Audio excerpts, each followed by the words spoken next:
Welcome to Back to the Futures, the official podcast of the Futures Collegiate Baseball League, presented by ChangeUp. I'm Owen Chadrick, and I am joined, as always, by my co-host, Johnny Maffey. Johnny, we had an excellent interview with Jill Gearin, who's doing great things in Visalia. I got it right this time. Yeah, Jill was great. Thanks to everyone for tuning in, whether you're watching or listening. Thanks to everyone for also listening to the D1 opening day, Valentine's Day special last week. Those guys, it was a fun weekend watching some real baseball back on the field this week. When we talked to Jill, the baseball was still locked out. I think it probably still is on this Monday, release day. But, we talked about that, the minor league situation, and we got down to it. We had a great conversation with Jill, and I'm excited for everyone to hear it. Yeah, we had a great conversation with Jill. She's had a unbelievable career journey from Nashua to Visalia and is currently doing awesome in the announcing circles. And she's an Emerson alum, so we had a lot to say about that as well. Yeah, Jill was an Emerson Lions softball alum, made a couple all-NUMAC teams during her time here, hit a few dingers down at Roch Field in the South End. If you're ever driving up or down 93 North, that's the turf soccer field that they make into a softball field that you might even see me and the baseball team practicing on there as well. But yeah, she was great. She learned a lot in Boston with the Red Sox, with the EI, with the Paw Sox, and of course with Nashua. She traveled up and down to Holman Stadium during 2018 during that summer and called some games then. And hey, she's a great example of what the Futures League all about, just stepping stone to bigger things. Yeah, Jill, a great example of what the Futures League represents. And folks, keep staying tuned on our social media and team social media for roster announcements. The season gets closer and closer by each episode released. We can't wait for the season to finally come in May. But for now, we want to get you to this interview with Jill. So we're going to send you to our interview with Jill Gearin. Let's roll. At this time, we are honored to be joined by our next guest. She is an Emerson alum, former softball player, also a former play-by-play voice for the Nashua Silver Knights, turned pro, is now the voice of the Arizona Diamondbacks single A affiliate, the Visalia Rawhide. It's Jill Gearin. Jill, how are you doing today? I'm doing great. Thanks for having me. We're very glad to finally have you on. So we're going to start off with kind of a general background question. What's the short story of you ending up in Visalia, which is just a few hours up I-5 north from Hermosa Beach, where you're from? So it's actually a very Emerson Mafia story. So Julian Rifkin, who was a senior on the baseball team when I was a freshman on the softball team at Emerson, we knew each other from that. And Julian at the time was the director of baseball operations when I found out that the Rawhide had an opening. So reached out to him, said, hey, do you think it'd be a good fit? And he said, I don't know, but I can put your name in for our general manager. And she contacted me. And the rest is history. I think I only had 2 interviews and they were pretty informal over the phone. And that was in October. And then my first day was January 3rd in 2019. Yeah, that's awesome. It's always about who you know. We talk about that all the time. And before we get more into your career there, we want to talk about your upbringings in Nashua. What brought you to Nashua originally to start calling games during the summer of 2018? So Tim Neverett was a huge help with that. Tim is now the one of the play-by-play voices of the Los Angeles Dodgers. So he was a big help because at the time his brother BJ was the manager of the team. I think that might have been BJ's last year or 2019 was. And Tim said, hey, if you want to do this, you got to get a reel because you focused way too much on softball and did not do enough play-by-play during your collegiate career. So I went and did that. And it was a lot of fun. I couldn't do as many games as I wish I could have because of either rain delays. They didn't have me travel with the team then. And I also was still interning with the Red Sox and at the time the Pawtucket Red Sox. So I was running around between 3 states that summer. Yeah, that's half of New England right there. Some people call it the most important New England states. So, we know the big difference between Nashua and Visalia, the teams, the players, one of them gets paid, one group doesn't, the road trips versus home stands versus, the regional schedule in the Futures League. But once the gates open, what's the biggest difference you think for the fans and the fan experience out there in Visalia versus Nashua? I think it's the players are almost the same age. In single A, we have some guys between the ages of 18 and 22. This last year after the draft, we did pick up some college kids who had just graduated. So that was a little bit different in terms of ages. But I think the fans really, it's the same sort of thing where it's just fun family entertainment. You have fun with it. I think really the fans know that each of these players are professional athletes. So it's a little bit different, while in Nashua, they know these are college kids who are still getting better. And there might be a little bit of a higher standard that the fans have for these Rawhide players. Yeah. And obviously, you talked about the reps that you had in Nashua. So how does your experience in the reps that you got in Nashua help you to where you are today? My time in Nashua was so important because I got those really bad broadcasts out of the way where you have no idea how to describe a play. There's something that you saw. And luckily enough, I played softball where I understand the game very well and I know how to explain it and teach it as a coach too. But it's so different with explaining that for radio versus playing. So being able to figure out that difference and kind of have some, again, like bad games where I just got that out of my system, and I needed to do that before I got to Visalia.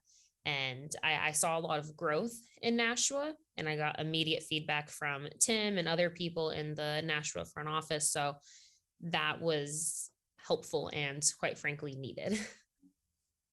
Yeah, it's funny. Chris Berman just did a bunch of interviews before the Super Bowl, and he was like, all right, sometimes in baseball when it's every day, it's like you look at it like hockey, like, oh, we only let one by us, like that's all right. Right, exactly. I'm still learning. It's my third season, fourth year with the weird pandemic year doing play-by-play, able to do all of the games. And there's still times where in between innings, I'll turn to the woman who's next to me in the booth and I'll go, what did I just say? What was I trying to say? It's kind of the beauty of broadcasting. You have to be able to make fun of yourself a lot. And sometimes I'll do that on air too. Yeah, I do that on this podcast like twice an episode. So. Right. I think my best thing that I did was I thought it was a home run and it turned out to be a ground rule double. So I called it wrong and I was just really confused with what was going on. No, I think it's actually a foul ball. And so I was really confused that, okay, it's a ground rule double. And I saw him going back to the plate and I'm like, I don't know what's going on. And then I said, oh my gosh, it was a foul ball. I'm so sorry. Error on Jill, error on the broadcaster, Jill. And that's just something that you have to make fun of and make sure you feel human to your listeners. Yeah, so you brought up Tim, Mr. Neverrett's name. Shout out to him. He's one of my teachers this semester too. We just had Joe Castiglione on for our class today, and he gave a little shade to the Yankees broadcasters who called a home run incorrectly during the playoffs this year. So it happens to everyone. Yep, Joe will throw shade at the Yankees whenever he can. So definitely. So part of your experience now, you got to call a game on an Arizona Fall League game on MLB Network this year. First off, how cool is that? And second, how do you deal with, just the thoughts going through your head when you get these cool new opportunities? It was awesome. The Fall League was an interesting thing that came about where they really wanted diverse voices and it kind of was slapped together fairly last minute. And I was lucky enough to be one of the people available to do it on MLB Network for the inning. And then the rest of the time was on MLB.com. It's chaotic because I had to, I wasn't picking up my life for a full season, but I had plans. I have a full-time job at the Rawhide. So I had to quickly figure out a way to get to Arizona, find a place to stay and do research on these players. So it was pretty chaotic, which just tends to be the business that we're in. So it's good to prepare for that. And in terms of what goes through my mind with these big opportunities, I try not to freak out about them too much. I think when I was younger, I felt like the whole weight of the world and women on my shoulders and things like that. But now I feel established enough and confident enough with who I am that like I'm getting these opportunities because I'm good. So it's okay. It's going to be okay. You deserve this. You're good enough. And that's just kind of what I have to repeat to myself. Absolutely. You're there because you're great. You're great at what you do. You roll with the punches. But for those who couldn't tell, Jill's a big deal because of some of these elephant in the room stats too. First woman to call a AAA game, one of 5 women last year in the minors. we have to ask, what it's like, that you're trailblazing some of these paths. We won't spend too much time on it because there are Right. bigger and better reasons that you're doing it. But It's interesting. I mean, I was 22 when I was hired, and I found out I was the third woman in history to do what I'm doing. And I'm just sitting here like, I don't know, I just want to talk about baseball. Like, this sounds like fun. This is cool. This is what I like.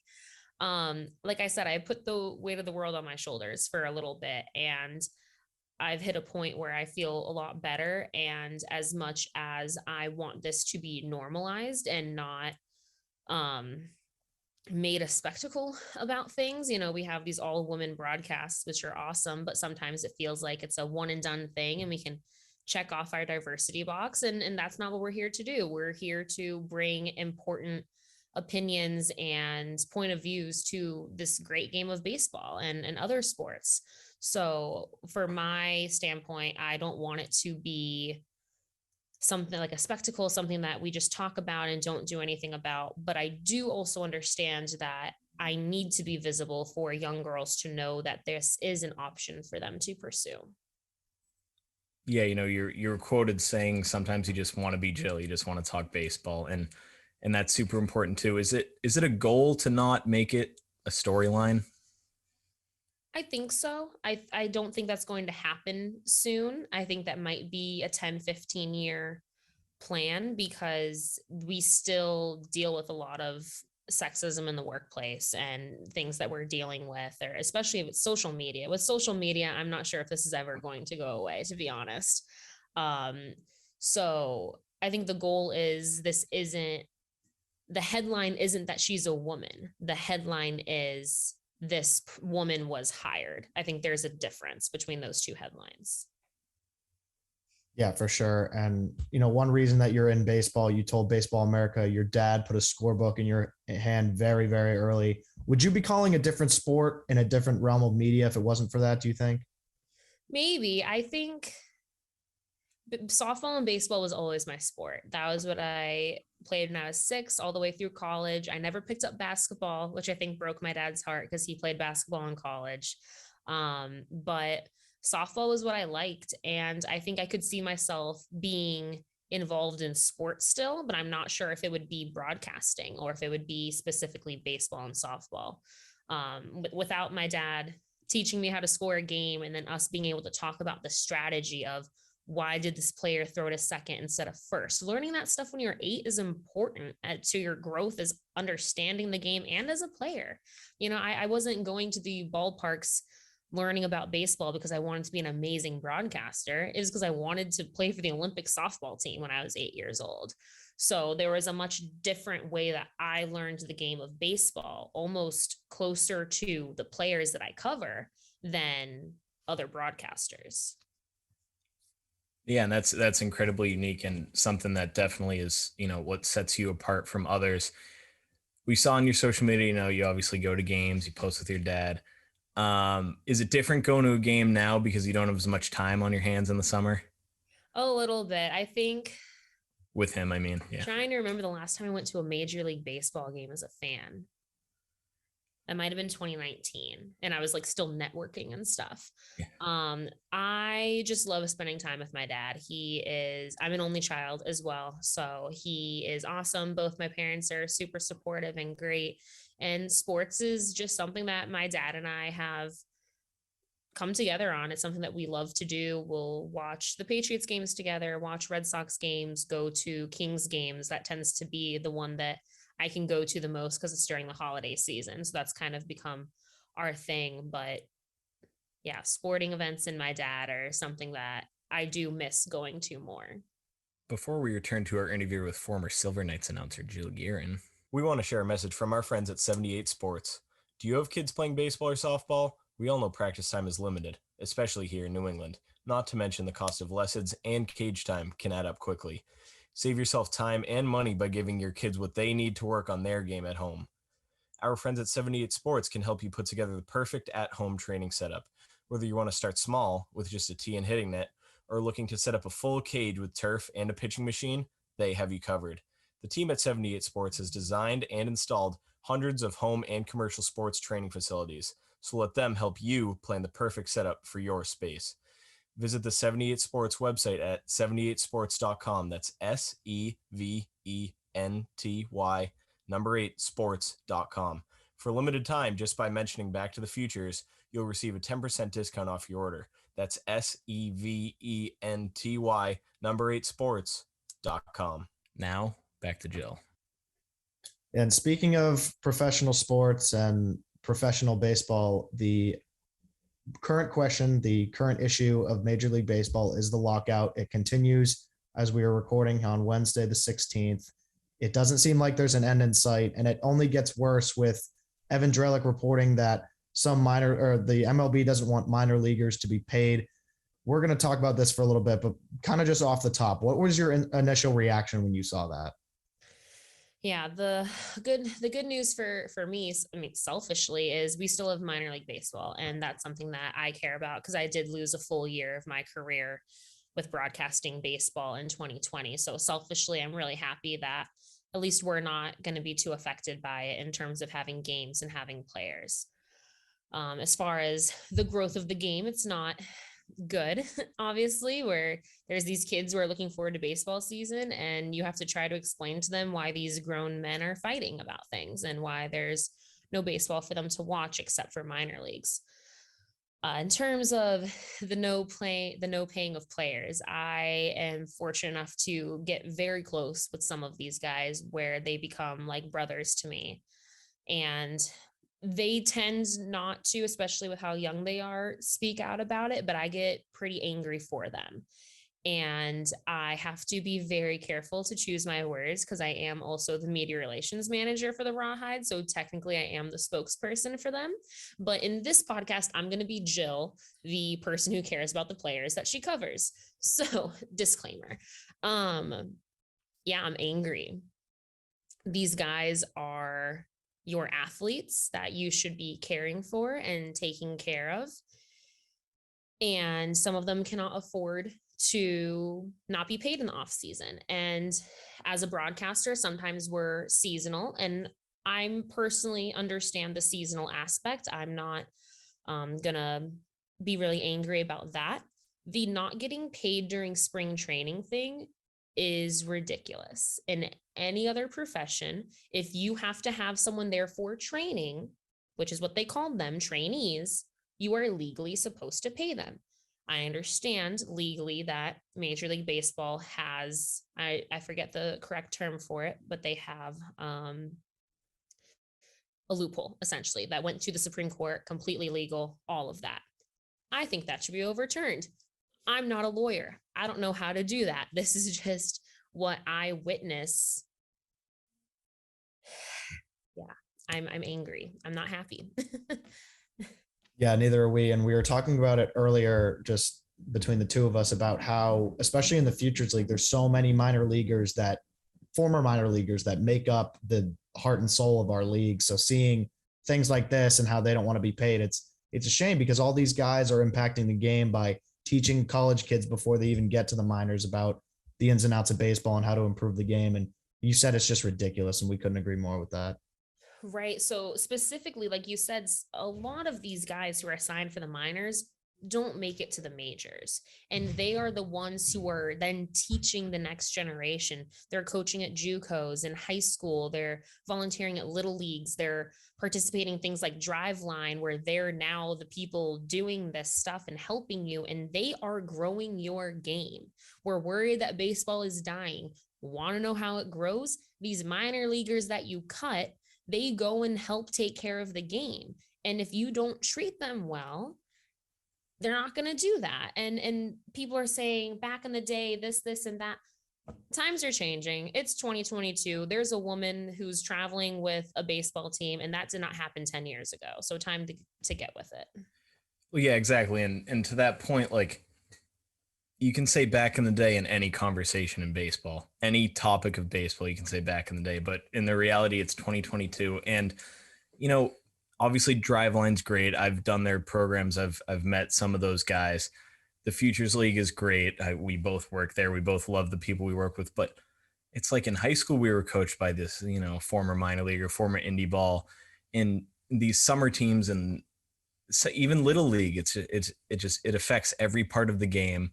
And it's not just, I'm recycling this from another podcast I did too, but it's not just, A-Rod and Big Poppy being told to have fun. And like, that's not the only way the game has grown by those two being on TV in October.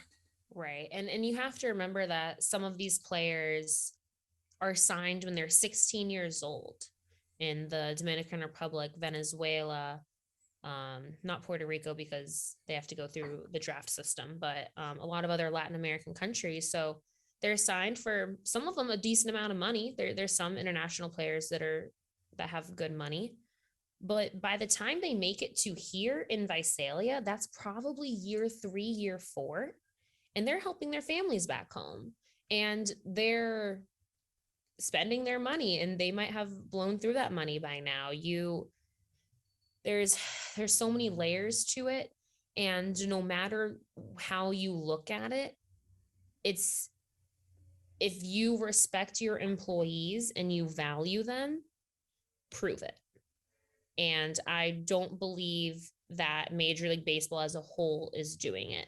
There are a lot of steps moving forward that have been good. The players are getting paid more. That's amazing. When they are in spring training, they have housing and a majority of food paid for. Amazing. That's great. We are now providing housing for players. Is it the best housing ever? No, but it's a step forward. And I don't want to disregard what Major League Baseball has been doing, because that's great. And I'm not trying to discredit that at all. Right. But there are still more steps to be taken, and they should be taken fairly quickly. Now, of course, the lockout is probably their biggest issue, and they should focus on that. But I need there to be an advocate for minor league players, because there isn't one right now. Well, they're kind of directly involving this minor league talk with the lockout, with the recent news. But so with the new housing rule, what do you know about that, whether it's with the Rawhide or just in general in single A baseball? So is it good? It's a step. I like the step. I think it's a great step, but for low A, it's not bad at all, I don't think. For certain players who are married and have children, there's still a lot of loopholes that the teams are finding that are going to hinder those players. So adequate housing includes host families and hotels. Mm-hmm. Now, I personally don't like that, because I think these players should be having kitchens where they can cook for themselves, especially on off days or breakfast. But there's ways for them to get around it. There's a microwave, there's a fridge in the hotels. Host families might let them cook, and they get like 3 meals a day when they're in the ballpark. And they get fed on the road at least 2-3 meals a day as well. So there's ways to go around it. For us, we have really good host families. I actually think it's really beneficial for these 18-year-old kids to have host families and have some kind of grounding. And we're putting them up in one of the nicest hotels in Visalia, where there's good food, it's safe, it's walking distance to the ballpark, so they don't have to have a car or Uber. Or, I mean, I would get texts at 11 a.m. saying, Jill, I can't find an Uber. Can you please come get us? So it's a positive thing for sure. Again, where it gets tricky is we have players who are married and have children. They should not be in a host family. That's uncomfortable. A hotel is tough for a wife to live for a long period of time. So I do think that there could be another way where they just give these guys stipends and they pay for the hotels if that's what they want to do. If they don't want to live with a host family, they can get a stipend, because right now, if the players opt out of host families or hotels, then they have to pay for it themselves. So I think that's the next step, is to accommodate certain players, even if it's on a case-by-case basis. Okay, if you really don't want to pay for it, then make it a case-by-case basis, or help a player that has a wife that travels, because we had 2 players last year whose wives traveled everywhere and they just drove themselves to the opposing teams. Yeah, a lot of that, I don't even know. There's so much there. A lot of it is, it's tough when you say case by case basis, because then these billionaires can just say, oh, all case, like they can just get around that too. But one player that you covered, he's actually a local guy, Matt Tabor. He played for Northeast Baseball. He worked with, he was taught by these grow the game guys that never made it, that we were talking about a few minutes ago. But he was a third rounder back in 2017 for the Arizona Diamondbacks, went to Milton Academy, which is in Massachusetts, obviously. He had a thread that, got a lot of buzz on Twitter. You retweeted, but he talked about that, like, the air mattresses and the lack of nutrition and stuff like that. So it is important. So I guess my question is, like, this can kind of wrap up this conversation if you want, but what will it take to change? Like, is it stipends, or is it, there's more than just a couple steps left, Yeah. The air mattress thing is real. We had 6 players living in a 2-bedroom apartment. One of them had an air mattress in a closet. And I know players in the off season who wake up at 4 a.m. to go do construction jobs, and then they go to the gym afterwards, and he found a wall in his apartment complex to throw against. So again, that's not how professional baseball should be, in my opinion. I don't have all the answers. Yeah. To me, the best thing that is going to cost the owners money, unfortunately, so it's probably not the best compromise, is to like rent out the dorms or something like that. Talk to our local, for us, we have a local JUCO that they could maybe figure out about getting dorms somehow, or find an apartment complex where you just block off a certain amount of rooms and you pay for that. Now, the issue with apartments is it's only for a certain amount of months throughout the year. So then that gets tricky. There have been ideas thrown around of buy a house and have basically like a frat house, which sounds a little bit dangerous when you put like 18-year-olds in a house together. It sounds like you're back in college. Stipends make the most sense too. And it can be a flat rate. That'd be tough, where then there's some AAA teams that get that's a lot more expensive to live there. I don't know. I think we hope there are more steps taken forward in the future. Yes, it's tough. Before we get back to our interview with Jill Gearin, we want to share a message from our friends at Zorian Bat Company. Rob Zorian started the company Zorian Bat Company in 2003, literally out of the trunk of his car in Davie, Florida. Within 2 years, he was selling his wood bat line to Major League Baseball and continuing to manufacture the highest grade wood bats for Little League all the way up to the major leagues. Rob Zorian, founder and president of Zorian Bats, says, "I started the company in 2003 to service all baseball players in the United States and beyond. And after 19 years, our mission has not changed. We are very excited to have the opportunity to work with the Futures League and wish all of our players and coaches a healthy and successful season ahead." To find out more information about Zorian, go to zorianbats.com. That's ZORIAN bats.com.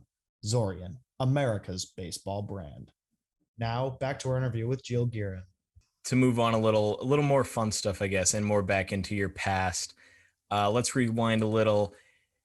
In 2018, you said you were doing the Knights games, obviously, but you also were with the Paw Sox and with WEEI doing Red Sox stuff.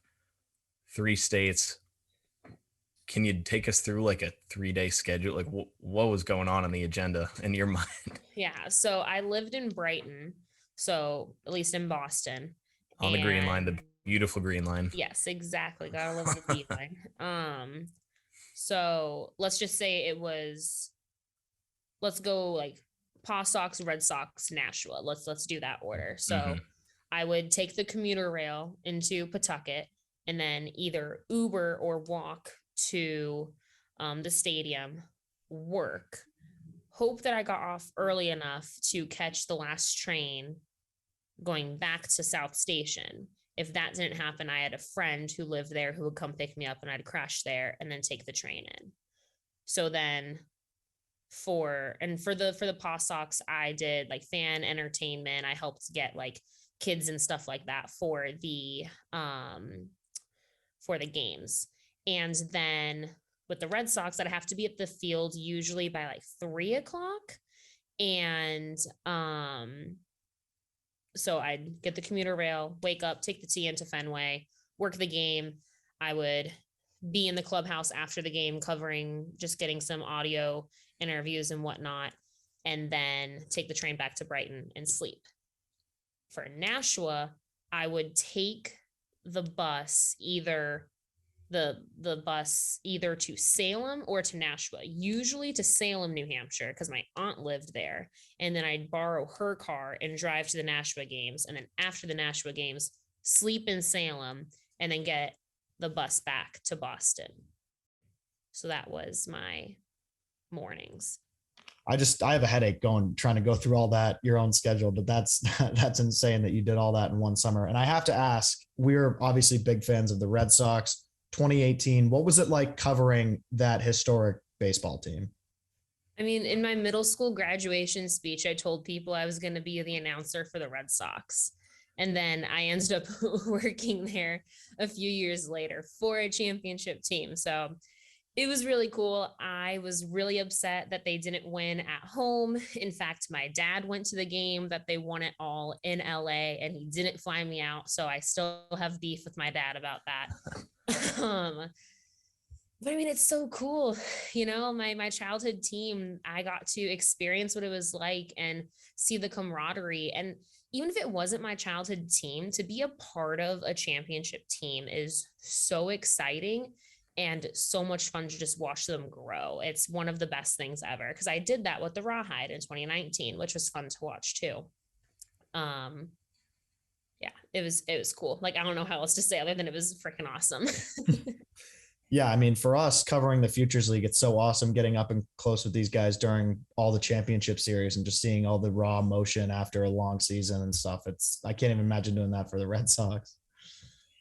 Right. They were just so put together, like such a good team, next man up type of thing. Like, just so cool to see that every night. Yeah, it was a fantastic club, and I still watch highlights of it 100%. And so we're going to go a little hypothetical here. If you were to start a Futures Collegiate Softball League, would you implement the home run derby and extras? I like it. I think it's fun, especially in the summer when these players and athletes need a little bit more rest. However, in softball, pitchers don't need as much rest because the motion is easier on the rotator cuff and more natural. So might not be needed. I would probably actually ask their college coaches' opinions and kind of see how they want their athletes to be used. Yeah, there's definitely an argument, a great argument for it in summer ball versus, we had a little D1 special last week and talked to the guys and they're like, no, I don't want a weekend against my conference rival to come down to a home run derby. With that being said, do you think it could spread throughout the minors or even up to the MLB? I don't think so. I'd be shocked. There'd be so many people against it that people already hate the runner on second rule. So I do not see it happening. And it's not a good way to end it. A shootout makes sense in hockey or in soccer, not in baseball. Yeah, and then all right, one more hypothetical. Well, actually, we have two more. But if you were to be the GM or president, what would you name your Futures Collegiate Softball League team? Like the Riveters, like Rosie the Riveter, maybe. Nice. That's a good one. That's yeah. solid. There's so many good minor league, and we've seen some new great Futures League nicknames around the country. What's your favorite like mascot or nickname you've come across? I like Lake Elsinore's. Theirs is Thunder. They're the Storm, and then they have Thunder, and then there's Mini Thunder, where there's like a smaller mascot running around. So those, and they come into the booth and will like interact with me during games, which is always fun. That's great. That's what minor league baseball is all about right there. Exactly. Especially for the fans. So you're a California native. There, believe it or not, for those who don't know, a lot of those at Emerson, a lot of people from across the country at Emerson. What brought you across the country to school? The ability to play softball and also get an education was important to me. My dad's originally from Massachusetts, so it kind of was like coming home for me because I have family back east and I visited every summer. It made sense that I was going to go to school in Boston, and Emerson just had a really good school, obviously really well known. And I loved the idea of being able to play softball as well. And I was lucky enough to be a starter for a majority of my time there too. Yeah, not only were you a starter, but you were named to multiple NUMAC all-conference teams. How does that translate, your experience at Emerson softball? How does that translate to what you're doing now? I think one thing about playing sports is you learn how to act or interact with a lot of different personalities, even if there's other athletes that you, like, quite frankly, don't like, but you have to work well with them and be respectful to them. That's a huge part of sports.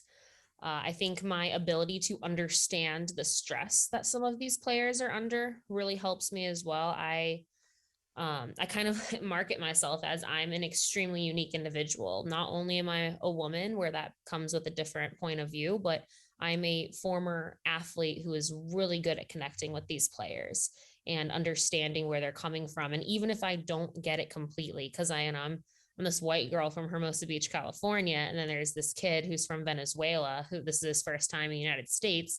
There's not a lot for us to really find a common ground on, but I did play and I do understand what it's like to deal with coaches and to deal with traveling and to deal with those pressures. So I think I market myself as a very unique individual and broadcaster because of that.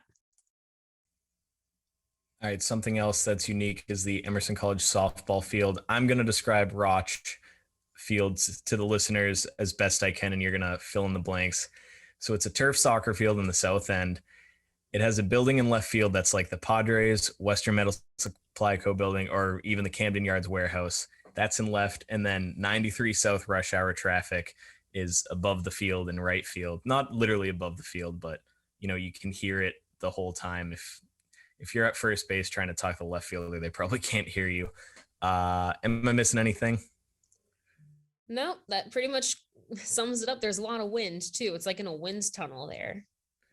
Yeah, there's obviously a lot of wind tunnels in Boston. I love it. I'm glad it's there because I'm a pitcher. I use it to long toss. I'm jealous of it. I wish the baseball team had one here, Right. just as close. The softball team was very lucky that it was only a mile walk for us to go to practicing games. I always felt bad for the baseball team, where sometimes you were traveling further to home games than you were away games. Yeah, sometimes. We won't get into that though. That's all right. You hit a couple dingers there throughout your career. Did you ever hit the building? Did not hit the building. It's weird. I'm built like a power hitter, but there is something where I was consistently more of a ground rules double kind of person. I don't know why. Never hit the building. I've seen an opposing player hit the building, and that was wild. That's awesome. Well, the ground rule doubles make sense. It's bouncing off the turf over there, over the portable fence. What did you, I guess, like so much about, having that city in the campus? I mean, campus in the city, excuse me. Yeah, I love that there were other schools nearby. I am definitely more of a city girl. I can live in the country, I can live in a smaller town, but it's not a forever thing for me. I just like the hustle and bustle, and that there's always something to do, and if I need something, there's plenty of stores to go get it. So I really did like the city. And I think specifically for journalism, it's so important to be in a big city or near a big city, because not to hate on other schools, but sometimes the only news station you have is the one on campus, which is totally fine because you get your reps and that's all that matters. But it was really easy for me to find internships, and that was important as a softball player to not have to travel really far for internships.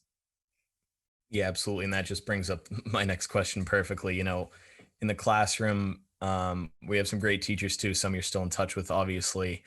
What is something you maybe learn that you still use on a daily basis or weekly basis throughout the course of a season? So my professor, Marcia, she would tell me to follow the money.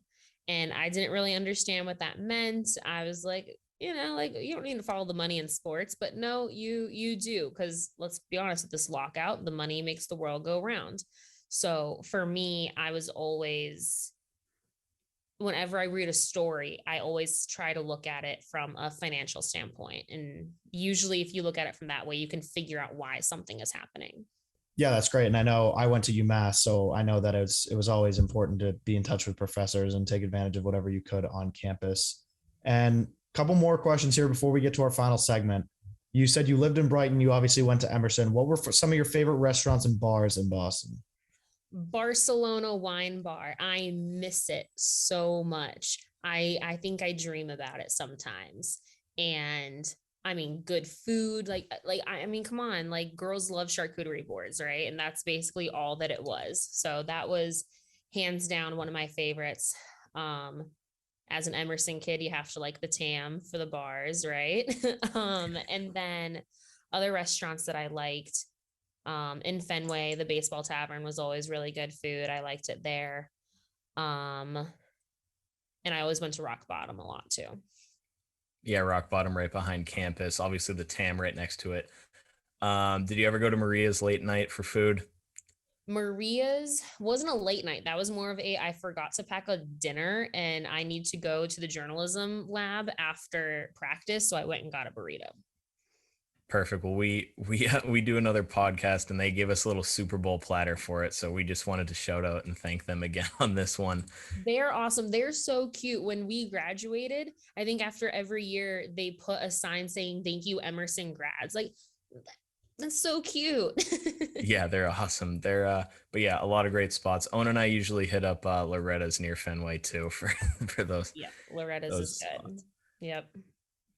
Yeah, we love our Boston restaurants and our Boston bars, and we love our Maria's Taqueria, of course. And we now move on to our final segment. It's called Quick Hits. It's presented by Zephyr, the official on-field hat of the Futures League. Zephyr, high quality and innovative design since 1993. So, Jill, we've got a couple more questions for audience to get to know you better. Is that cool? Cool. All right. So, first question: what was your favorite booth that you've broadcasted in? Fenway. Oh, I haven't broadcasted there. Lake Elsinore. It's like Fenway, where it's really high up and has like big windows. Awesome. And then do you have a least favorite booth that you broadcasted in? The Rawhide one. Home field. There's no air conditioning and it gets to be 105 degrees here. I'm just like all sweat by the end of a broadcast. Got to bring the fans. That's important. Yep. And how about favorite field that you've called the game at? San Jose's is cool. San Jose has an old time feel as well. And then the one that I called at Salt River Fields at Talking Stick Point, that one's gorgeous because it's a really nice spring training facility.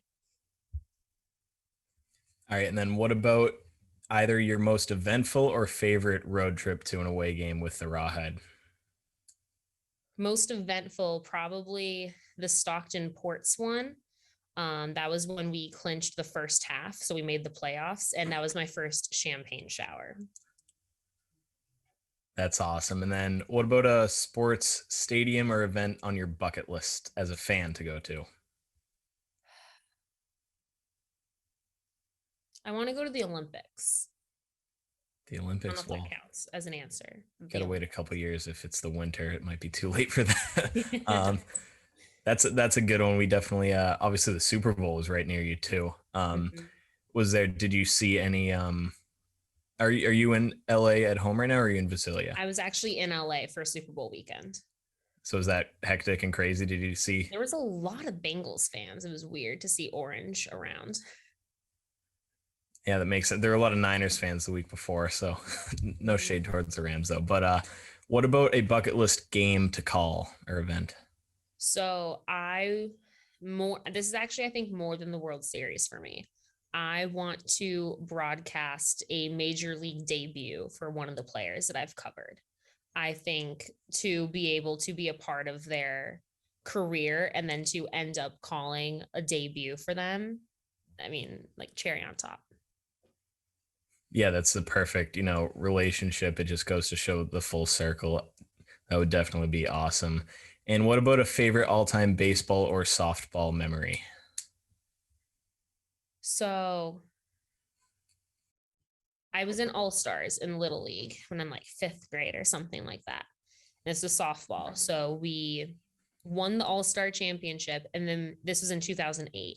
So then we went to Irvine, California to watch the 2008 Olympic softball team compete as a part of their road to Beijing. So like all-star game, and then got to go see these Olympians play and get autographs. So, and Crystal Bustos, who is my favorite player in softball. She signed my jacket. So that was a pretty good day. Yeah, that's an awesome memory and certainly one you will never forget. Jill, that's all we got for you on this podcast. Thank you so much for joining us. Best of luck with everything, and we can't wait to continue following you all season long. Yeah, thank you so much. If anyone ever needs to connect, any girls or young broadcasters out there, feel free to find me on social. Thank you, Jill. Thank you. And this has been episode 4 of season 4 of Back to the Futures, the official podcast of the Futures Collegiate Baseball League. We have new episodes coming out every Monday. Be sure to subscribe to our podcast. We're on Apple Podcasts, Spotify, SoundCloud, and YouTube. Thanks for tuning in. We'll see everyone soon.